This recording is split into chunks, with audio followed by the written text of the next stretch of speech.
जी हाँ, जैसा कि आप स्क्रीन पर देख सकते हैं, अमेरिकी मीडिया ने खबर दी है अभी अभी कि भारत करीबन 18,000 इलीगल इमिग्रेंट्स अमेरिका से वापस लेने को तैयार है। जी हाँ, ऐसे बहुत सारे भारतीय लोग हैं जो कि अवैध तरीके से डंकी रूट का इस्तेमाल करते हुए अमेरिका गए हैं, अवैध रूप से, बिना किसी दस्तावेज के, बिना किसी वीजा के। तो उन लोगों को अमेरिकी सरकार अब पकड़ना शुरू करेगी और अमेरिकी राष्ट्रपति डोनाल्ड ट्रंप चाहते हैं कि जिस भी देश के लोग हैं, चाहे वो भारत के हों, चीन के हों या फिर पाकिस्तान, कोई भी देश हो, अगर उस देश के लोग अवैध रूप से अमेरिका में घुसे हैं तो वो देश अपने नागरिकों को वापस ले।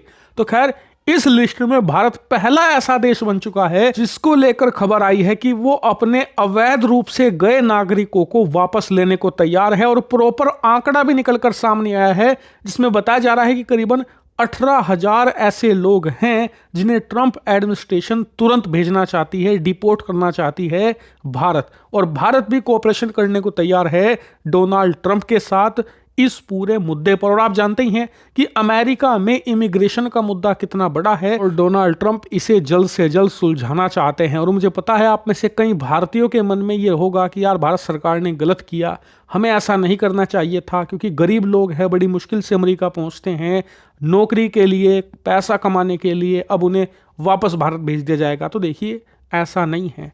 जो लोग डंकी रूट का इस्तेमाल करते हैं ना, वो डीलर को या एजेंटों को 40-50 लाख रुपए तक देते हैं डंकी रूट के जरिए अवैध तरीके से अमेरिका में घुसने के लिए।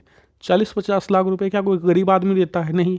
ज्यादातर ये लोग भारत में अपनी जमीन, अपने घर बेचकर जाते हैं, लोन तक लेते हैं लोग। और दूसरी बड़ी बात, आप ये भी तो सोचिए कि बहुत से लोग ऐसे भी हैं जो वैध रूप से वीजा लेकर मेहनत करके अमेरिका पहुंचते हैं और इन अवैध लोगों के चक्कर में उन्हें भी रेसिज्म का सामना करना पड़ता है और बहुत ही भली बुरी सुनाते हैं वहां के लोग उन्हें और उनके साथ गलत करते हैं। इसीलिए इस मुद्दे को इस तरीके से टैकल करके कोऑपरेशन के जरिए भारत न सिर्फ ट्रंप एडमिनिस्ट्रेशन के साथ अच्छे संबंध बनाएगा, बल्कि अपने लोगों को जो वैध रूप से जाते हैं उन्हें प्रोटेक्ट भी करेगा, और जो अवैध रूप से जाते हैं डंकी रूट का इस्तेमाल करते हुए गलत तरीके से, उन्हें भी बचाने की कोशिश करेगा कि देखिए, अमेरिका मत जाइए वैध रूप से अपने घर बार बेचकर, कोई फायदा नहीं होने वाला, आपके पैसे भी जाएंगे, आपकी संपत्ति भी जाएगी और आपको वापस भेज दिया जाएगा, सब कुछ गंवा बैठोगे जिंदगी में। हालांकि भारत सरकार को तो ये पहल कई साल पहले ही शुरू कर देनी चाहिए थी, लेकिन कोई बात नहीं,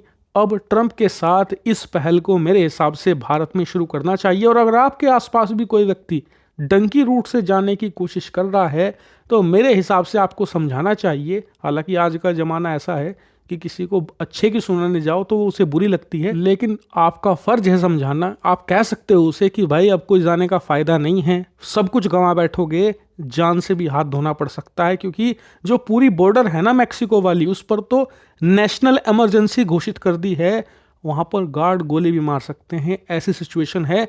इसीलिए बेटर है भारत में ही कुछ करने की कोशिश करो। क्योंकि आप खुद सोचिए कि अगर आप 20-25 या 40 लाख रुपए देते हो अवैध रूप से अमेरिका में घुसने के लिए, उतने में तो एक अच्छा बिजनेस आप भारत में स्टार्ट कर सकते हो, ठीक ठाक दुकान खोल सकते हो जो आपका अच्छा गुजारा करेगी और आप अपने देश की तरक्की में भी कंट्रीब्यूट करोगे। हालांकि आप मुझे कमेंट करके बताइए कि भारत का ये फैसला क्या वाकई में सही है या फिर हमने गलत किया। जो भी आपका ओपिनियन है खुलकर बताइए।